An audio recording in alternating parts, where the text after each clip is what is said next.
غیر مقلدوں کی کتاب ہے، اس کا نام ہے ہدیۃ المہدی۔ کیا نام ہے؟ موجود ہے ہمارے یہاں۔ اس میں لکھا ہے وَعْلَمْ أَنَّ رامچندر و لکشمن و گوتم بدھ و فیثاغورس و فلاں تمام بڑے بڑے کافروں کے نام لکھے ہیں۔ آگے کہتے ہیں کانو انبیاء و ان کانو کفارا، یہ سب پیغمبر تھے اگرچہ کافر تھے۔ اور یہ کتاب لکھی ہے کہ جب امام مہدی آئیں گے تو وہ اس پر عمل کریں گے۔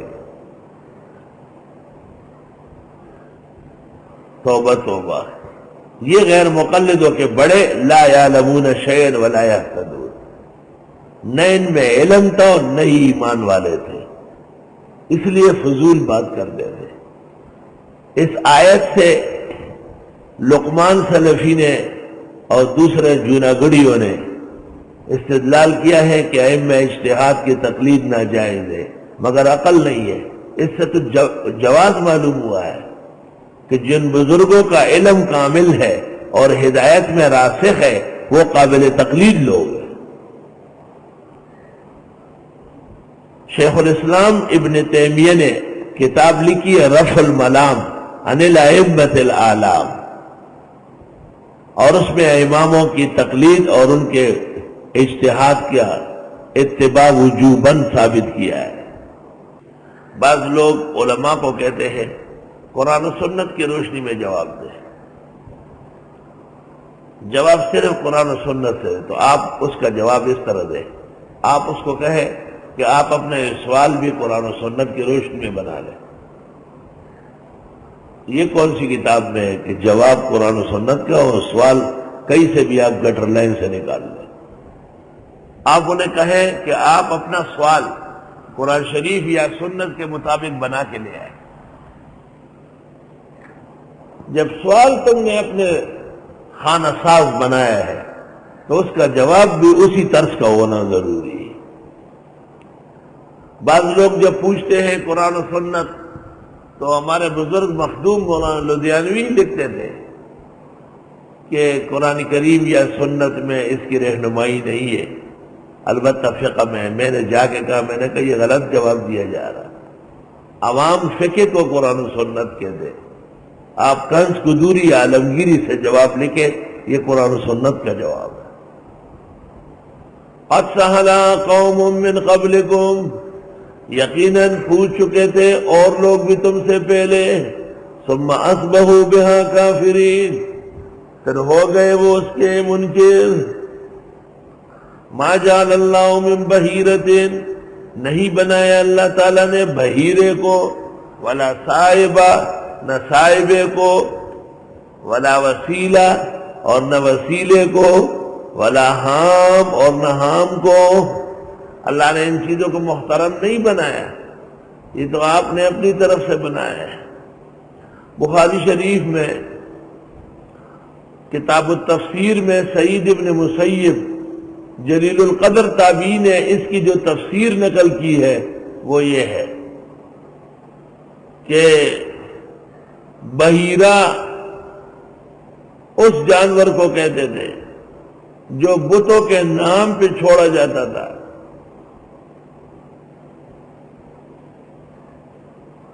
اور اس کا دودھ صرف بتوں کے نام ہوتا تھا،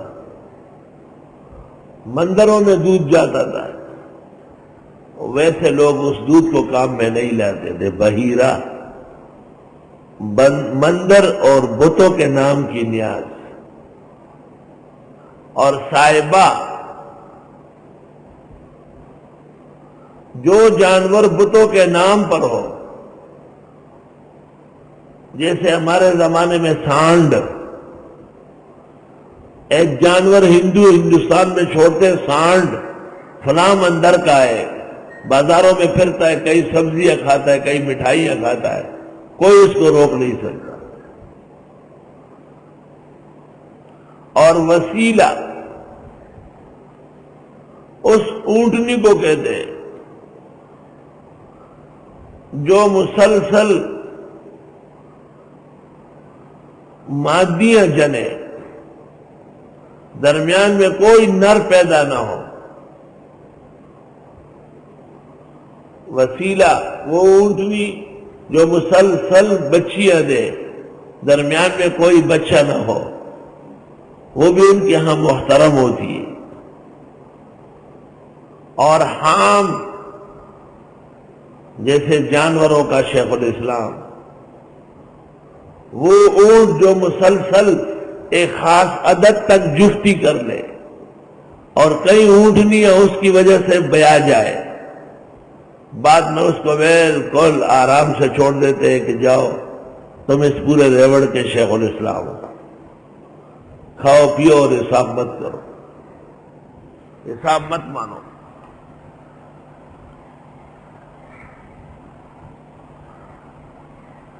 یہ اسکولوں میں ایک لڑکا ہوتا ہے بعض کلاسوں میں، موٹا تازہ خوبصورت اور نالائق، تو استاد کہتے ہیں بچا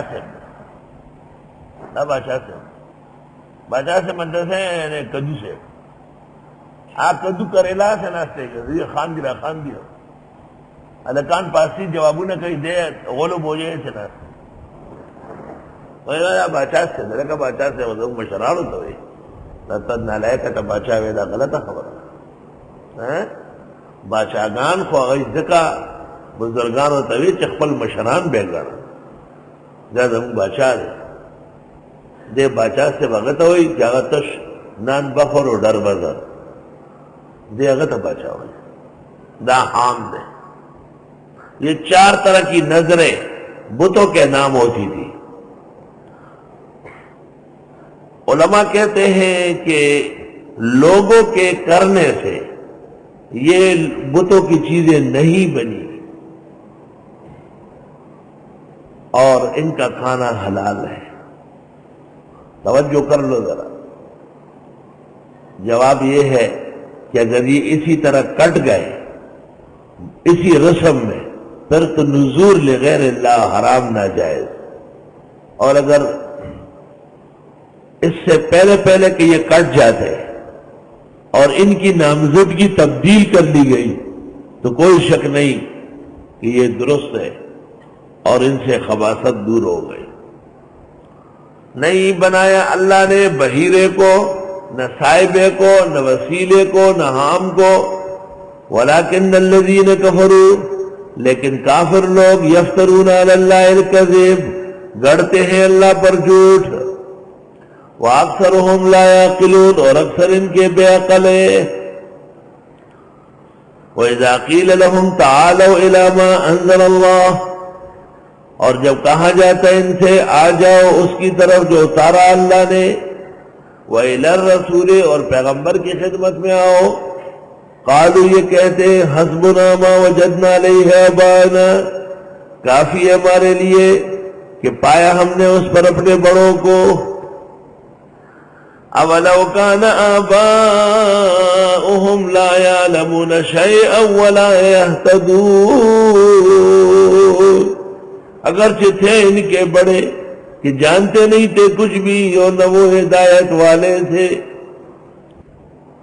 کبھی کہتے ہیں 4 امام کیوں ہیں، تو اگر 5 ہوتے تو پھر بھی آپ کہتے کہ کیوں ہیں، اور اگر 6 ہوتے تو پھر بھی کیوں کہ نہ ماں ہے نہ باپ ہے، وہ تو ایسے ہی راستے سے نکلا ہے.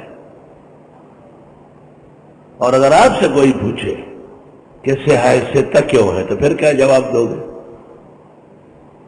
ایک غیر مقلد نے مجھے کہا ہم صحائے ستہ بھی نہیں مانتے. میں نے کہا تم اپنے باپ کو بھی نہیں مانتے ہو. نواب صدیق حسن خان قنوجی نے کتاب لکھی ہے، موجود چھپی ہوئی کتاب ہے، اس کا نام ہے الحتہ فی ذکر صحائے ستہ، اور اس میں انہوں نے لکھا ہے کہ صحائے ستہ کا منکر حق کا منکر ہے اور صحائے ستہ سے منحرف خدا کے دین سے منحرف. تو ہم بھی کہتے ہیں کہ حق 4 مذاہب میں منحصر ہے، اور اس وقت پوری دنیا کو حق 4 مذاہب سے مل رہا ہے. تکوینی طور پر اللہ نے مذاہب بنائے بندوں کی دینی ضرورت پوری کرنے کے لیے، اور تکوینی طور پر تمام حاجات مذہب انہوں نے پورے کر دیے، اور تکوینی طور پر جو ان سے ہٹے وہ یا مرزائی بنتا ہے یا پرویزی بنتا ہے، حق پر نہیں رہتا۔ تفصیل کے لیے طلباء عربی پڑھنے والے ابن نجیم کی کتاب فتح الغفار دیکھیں۔ جس طرح ملا جیون نے نور الانوار لکھی ہے نا، اس طرح ایک کتاب ابن نجیم نے بھی اسی متن کی لکھی ہے جس کی شرح نور الانوار ہے، اور اس کتاب کا نام ہے فتح الغفار۔